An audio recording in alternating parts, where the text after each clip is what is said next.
जय हिंद। जैसा कि आप लोग जान रहे हैं कि अभी इस चैनल के माध्यम से बिहार बोर्ड के बच्चों के लिए ऑब्जेक्टिव क्वेश्चन को सॉल्व किया जा रहा है और ये ऑब्जेक्टिव क्वेश्चन के लिए हमने एक कोई बेस लिया है, आपका गैस पेपर टारगेट को लिया है और इसमें आज जो है हम लोग इंटीग्रेशन के ऑब्जेक्टिव क्वेश्चन को सॉल्व करेंगे।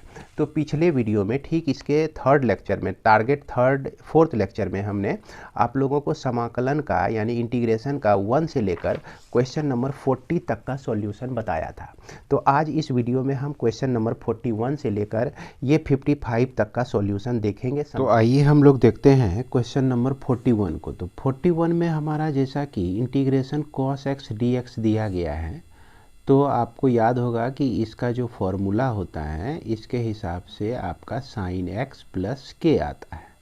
अब इसके फॉर्मूले को याद रखने के लिए याद कीजिए कि sin x का जो डिफरेंशिएशन हम लोग करते हैं तो ये हम cos x लिखते हैं।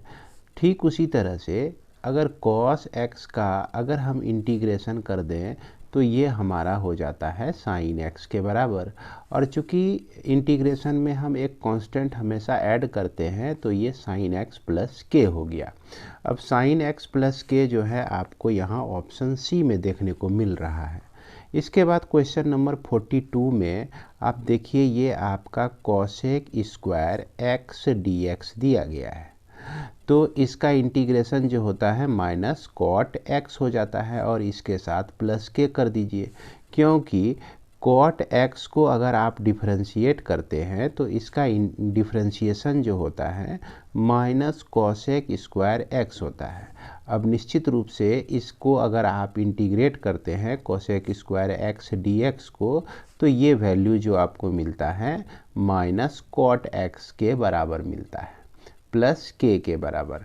तो इस तरह से हम लोग इसका ऑप्शन अगर सही ढूंढते हैं तो यहाँ पर हमको मिलता है बी नंबर इसका सही ऑप्शन। इसके बाद हमारा अगला क्वेश्चन आता है 43। तो 43 में हमारा दिया गया है इंटीग्रेशन 0 से लेकर π/2 तक और यह आपका dx/1 प्लस 10 क्यूब x दिया गया है। तो इसको हम इंटीग्रेट करने के लिए क्या करते हैं कि इसको हम इस तरह से लिख देंगे, ये π/2 हुआ आपका और 0 हुआ और यहाँ पर 10 क्यूब x को हम लोग sine cube x by cos cube x लिख सकते हैं और इसके पहले क्या है प्लस है। अब यहाँ पर एलसीएम अगर लेते हैं तो कॉस क्यूब x और ये आपका cos cube x plus sine cube x हो जाता है। अब ये चीज़ जो है इसको हम इतना लिख सकते हैं। अब इसमें क्या है कि ये सबसे नीचे आएगा और यह cosec cube x cos cube x जो है आपका ऊपर चला जाएगा और यहाँ डिनोमिनेटर में आपका cos cube x plus sine cube x बच जाता है। अब इसमें हम लोग रूल लगाते हैं इंटीग्रेशन का। तो इंटीग्रेशन के प्रॉपर्टी के हिसाब से हम लोग इसको 0 से लेकर π/2 तक तो लिखेंगे ही और cos क्यूब x की जगह पर π/2 माइनस x लिख सकते हैं। उसी तरह से यहाँ नीचे में भी cos क्यूब x के जगह पर π/2 माइनस x लिख सकते हैं और यहाँ पर साइन क्यूब π/2 माइनस x लिख सकते हैं और ये आपका dx हो गया। और इसके लिए हम यहाँ इसको भी हम लोग i मान कर चलते हैं तो ये आपका इंटीग्रेशन 0 से लेकर π/2 तक हो जाता है और इसको हम लोग साइन क्यूब x लिख सकते हैं और इसके बाद जो है आपका ये आपका sine square sine cube x हो गया और ये आपका हो गया cos क्यूब x। अब क्या करना है इसको और इसको ऐड कर लेते हैं हम लोग, तो ये हो जाएगा आपका 2i जो है 0 से लेकर π/2 तक। अब इसको आप ध्यान से देखिए और इसको भी ध्यान से देखिए, इसमें dx और dx को छोड़कर जो भी एक्सप्रेशन है यहाँ नीचे में जो है सेम है। तो हम यहाँ पर 1 sine cube x plus cos cube x जो है कॉमन ले सकते हैं। जब कॉमन लिए तो यहाँ से हमको मिलता है कॉस क्यूब एक्स, अब फिर यहाँ से मिलता है साइन क्यूब एक्स। इस तरह का आप बहुत सारा प्रॉब्लम आप बनाए होंगे जब इंटीग्रेशन का प्रॉपर्टी पढ़े होंगे। तो ये सेट और ये सेट दोनों सेम सेम है तो यहाँ पर कट जाएगा, तो यह 2i इक्वल टू आपका मिल जाता है 0 से लेकर π/2 तक और dx। तो x dx जो इसका इंटीग्रेशन x होता है यह 0 से लेकर π/2 तक हो गया, यानी कि यहाँ पर आपका यह सिर्फ π/2 आ जाएगा। अब इस i को आप क्या लिख सकते हैं, π/2/2, ये 2 आपका यहाँ चला आया यानी कि π/4 हो गया। तो यह जो है आपका, अब ऑप्शन में हम देखेंगे कहाँ मिल रहा है हमको सही ऑप्शन, तो हम देख रहे हैं कि डी में हमारा सही ऑप्शन मिल रहा है, तो डी हमारा करेक्ट आंसर हो जाएगा। इसके बाद हमारा आता है क्वेश्चन नंबर 44। इसमें आपका दिया गया है 0 से लेकर 2π तक, e⁻x/2 है पावर यहाँ पर, तो e⁻x/2 का जो इंटीग्रेशन हो जाएगा e⁻x/2 ही होगा, और उसके बाद जो भी x का कोफिशिएंट है x के साथ 1/2 है तो इससे हम डिवाइड कर देंगे। अब फिर इसका लिमिटिंग वैल्यू 0 से लेकर 2 तक। अब 2 इसमें रखिए, हालांकि यह 1/2 जो है 2 और यहाँ पर ऊपर चला जाएगा e⁻2/2 हो जाएगा, अब फिर माइनस e⁻0/2 हो जाएगा, तो 2/2 यानी कि e⁻1, तो 2 इंटू e⁻1 हुआ और e पर पावर 0 का वैल्यू जो है आपका 1 होता है। तो इस तरह से आपका मिल जाता है 2 इंटू e-1 मिलता है, और ये चीज़ जो है आपको ऑप्शन ए में देखने को मिल रहा है। इसके बाद हमारा क्वेश्चन नंबर 45। तो क्वेश्चन नंबर 45 में आप देख लीजिए 0,1 से लेकर √3 तक इसका लिमिटिंग वैल्यू दिया गया है और dx/1 + x² दिया गया है। तो ये तो आपका डायरेक्ट फार्मूला पर ही आधारित है कि इसका जो इंटीग्रेशन होता है वह tan इन्वर्स x होता है, और tan इन्वर्स x का लिमिटिंग वैल्यू 1 से लेकर √3 तक।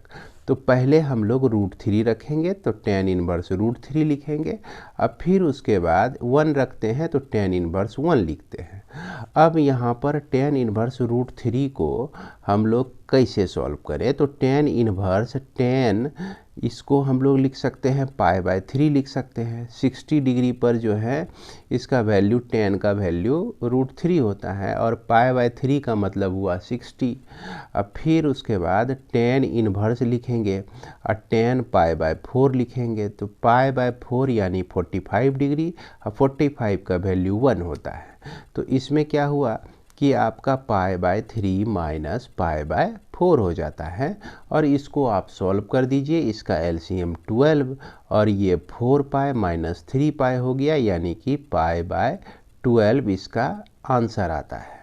तो 45 में देख लीजिए π/12 आपका ऑप्शन ए में मिल रहा है। इसके बाद हमारा क्वेश्चन नंबर 46। तो क्वेश्चन नंबर 46 में हमारा दिया गया है इंटीग्रेशन 4 से लेकर 9 तक, और यहाँ पर √x dx दिया गया है। इसको इंटीग्रेट करना है तो x पर पावर इसको हाफ समझिए, रूट का मतलब हाफ ही होता है, +1 करेंगे और 1/2 +1 करेंगे, और ये लिमिटिंग वैल्यू जो है आपका 9 से लेकर 4 तक। अब यहाँ पर x पर टोटल पावर 3/2 हो जाएगा, और उसके बाद यह जो नीचे में आपका 3/2 आएगा इस दोनों को सम करने से, तो ये 2/3 इस तरह से आप लिख दीजिए, क्योंकि ऊपर गया तो यह उलट जाएगा, और इसमें जो है लिमिटिंग वैल्यू 9 से लेकर 4 तक। 2/3 तो रहा ही, और 9 पर पावर 3/2 माइनस 4 पर पावर 3/2, ये हो जाता है आपका। अब देखिए 3 पर पावर 3, इसको आप सॉल्व करेंगे तो 3 पर पावर 2 इंटू 3/2 हो गया, माइनस 2 पर पावर 2 इंटू 3/2 हो गया, और इसके पहले जो है आपका 2/3 है, क्योंकि 3 का स्क्वायर जो होता है ये आपका 9 होता है, 2 का स्क्वायर जो होता है ये आपका 4 होता है। 2 2 यहाँ से कैंसिल यहाँ से भी 2 2 कैंसिल, 3 पर पावर 3 है तो 27 हो गया, और 2 पर पावर 3 है तो हमारा 8 हो गया। 27 में हमारा 8 अगर माइनस हो जाता है तो हमको मिलता है 19। 19 इंटू 2/3, 19 दूना 38, 38/3 इसका करेक्ट आंसर आता है। तो 38/3 जो है हमको देखने को मिल रहा है ऑप्शन ए में। इसके बाद हमारा क्वेश्चन नंबर 47। तो 47 में हम देख रहे हैं क्या कि ये dx बाय आपको दिया गया है x² - 1। तो यहाँ पर याद आपको मैं दिला दूँ कि dx bye integration x² - a², ये स्पेशल इंटीग्रेशन में आप लोग पढ़े होंगे, और ये जो होता है 1/2a log mod x - a/x + a होता है। ये आपका फॉर्मूला पर ही आधारित है।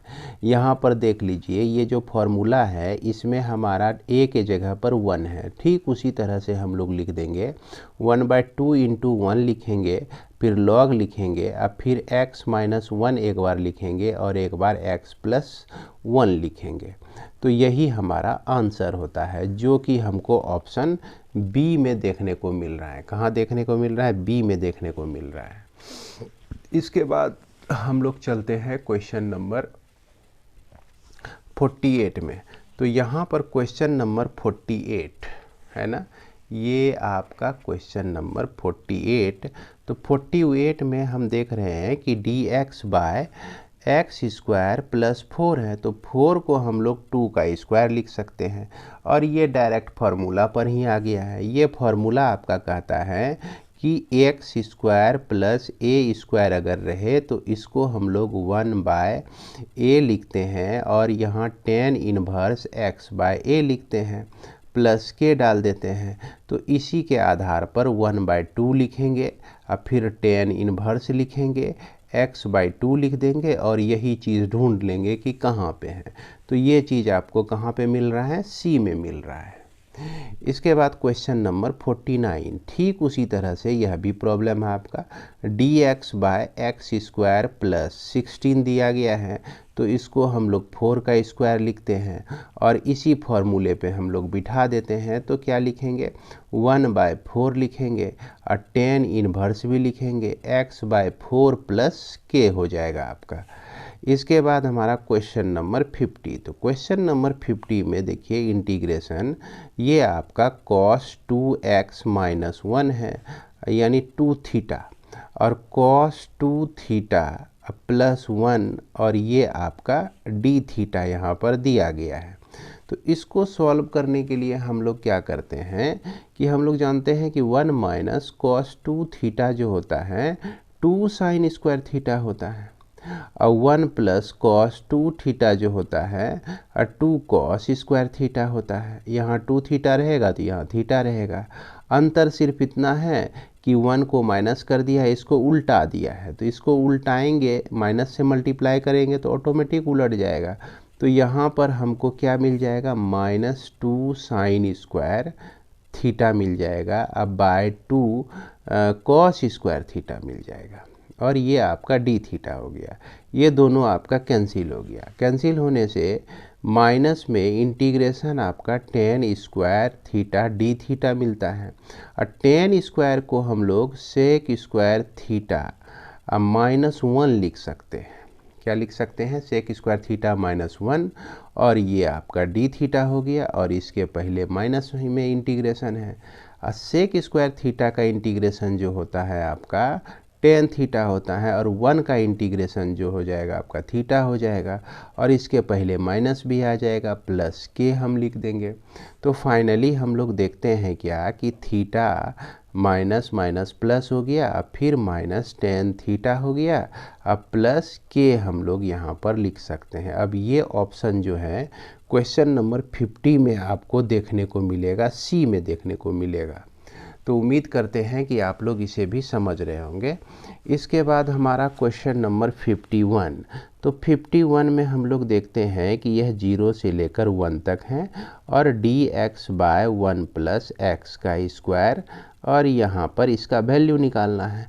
तो इसके लिए तो इंटीग्रेशन आपको समझ में आ ही रहा होगा, अभी तुरंत आपने बनाया है कि 1/a लिखेंगे, टेन इन्वर्स हम लोग x लिखेंगे, और टेन इन्वर्स x का वैल्यू जो है 0 से लेकर 1 तक, तो यहाँ पर हम लोग टेन इन्वर्स 1 लिखते हैं और टेन इन्वर्स 0 लिखते हैं। अब यहाँ पर देखिए कि टेन इन्वर्स 1 कहने का मतलब π/4 हो जाएगा और 0 कहने का मतलब 0 ही हो जाएगा। तो इस तरह से हमको सिंपल π/4 मिलता है।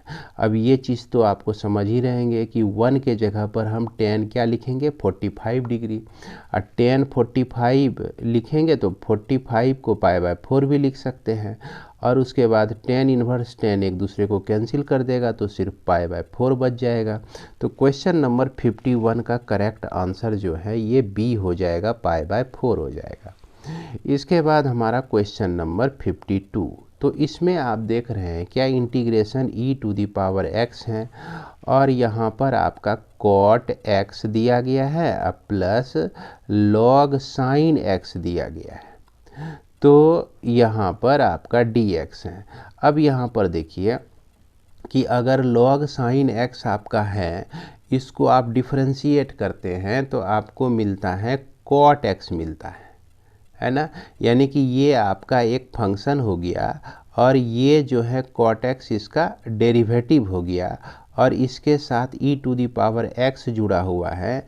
तो इंटीग्रेशन बाय पार्ट में आपने पढ़ा होगा कि इसका जो इंटीग्रेशन होता है e⁻x fx प्लस c होता है।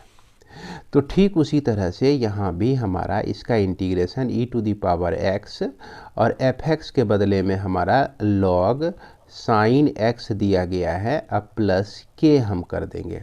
तो क्वेश्चन नंबर 52 का करेक्ट आंसर जो है देख सकते हैं e⁻x log sin x plus k, यानी कि नंबर ए ही हो जाएगा आपका। इसके बाद हम लोग चलते हैं क्वेश्चन नंबर 53 में। तो 53 में आपका देखिए dx बाय आपका दिया गया है sin square x into cos square x dx दिया गया है। तो इसको सॉल्व करने के लिए हम लोग 1 को सहायता करने के लिए बुलाते हैं। तो 1 को किस तरह से बुलाएंगे, अब देखिए 1 यहाँ पर हम डाल देते हैं तो कोई फ़र्क नहीं पड़ता है, लेकिन इस 1 को हम लोग लिख सकते हैं sine square x plus cos square x लिख सकते हैं। अब नीचे में sine square x into cos square x है, तो यहाँ भी इसको भी sine square x into cos square x से डिवाइड कर देंगे और इसको भी sine square x into cos square x से हम लोग डिवाइड कर देंगे। अब यहाँ पर क्या हो जाएगा, ये आपका कट जाएगा और यहाँ भी साइन स्क्वायर एक्स कट जाता है। तो इस तरह से हमको 1/cos स्क्वायर एक्स, जिसको हम लोग लिख सकते हैं सेक स्क्वायर एक्स लिख सकते हैं, और 1/sin स्क्वायर एक्स जिसको हम लोग कॉसेक स्क्वायर एक्स लिख सकते हैं, और यही इंटीग्रेशन हमको मिलता है। और सेक स्क्वायर एक्स का जो इंटीग्रेशन होता है वो tan x होता है और cosec स्क्वायर एक्स का माइनस cot x हो जाएगा प्लस k। अब हम ढूंढते हैं कि 53 का करेक्ट आंसर कौन सा होगा, तो tan x minus cot x plus k, ये आपका नंबर ए हो जाएगा। इसके बाद हमारा चलते हैं क्वेश्चन नंबर 54 में। तो क्वेश्चन नंबर 54 में integration dx by root under आपका 2x माइनस एक्स स्क्वायर दिया गया है, इसका वैल्यू हम लोग को निकालना है। तो यह जो है आपका स्पेशल इंटीग्रेशन में आप लोग इस तरह से बहुत पढ़े होंगे। तो इसको हम लोग देखिए कैसे लिख सकते हैं, रूट के अंदर में लिखें हम, यहाँ पर माइनस एक्स स्क्वायर है और यहाँ पर आपका 2x है, प्लस में है, उसके बाद माइनस में 1 दे दीजिए, अब प्लस में इसको 1 दे दीजिए, तो कोई फ़र्क नहीं पड़ता है। तो ये dx बाय यहाँ पर रूट के अंदर में 1 तो रहने दीजिए और माइनस कॉमन ले लीजिए। तो माइनस अगर कॉमन लेते हैं यहाँ पर तो 1 माइनस 2x प्लस आपका एक्स स्क्वायर हो जाता है। अब ये चीज़ जो है आपका फॉर्मूला a माइनस बी का होल स्क्वायर का फॉर्मूला आप पढ़े होंगे, उसी के आधार पर इसको बिठा सकते हैं। x माइनस 1 का होल स्क्वायर लिखिए या 1 माइनस एक्स का होल स्क्वायर लिखिए, बीच में माइनस है, अब फिर 1 है और यहाँ रूट भी है। अब इसको सॉल्व करने के लिए ये जो है आपका 1 minus Z square by D Z, इस तरह से हम लोग इसको इस फॉर्मूले के आधार पर इसको हम बिठाएंगे। और कैसे बिठाएंगे, अगर x माइनस 1 को हम z मान लिए तो dx equal to d z हो गया। तो देखिए dx के जगह पर हम डी जेड रख दिए, 1 तो लिखेंगे ही जेड स्क्वायर। तो ये किसका फॉर्मेट है भैया, साइन इन्वर्स जेड का है, यानी कि साइन इन्वर्स x माइनस 1 का है।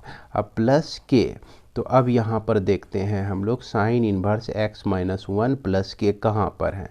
तो यह 54 में आप देख लीजिए कि ये आपका आंसर जो है ए बता रहा है, और सचमुच में ए ही इसका करेक्ट आंसर है ना, ए ही से मिल रहा है ये।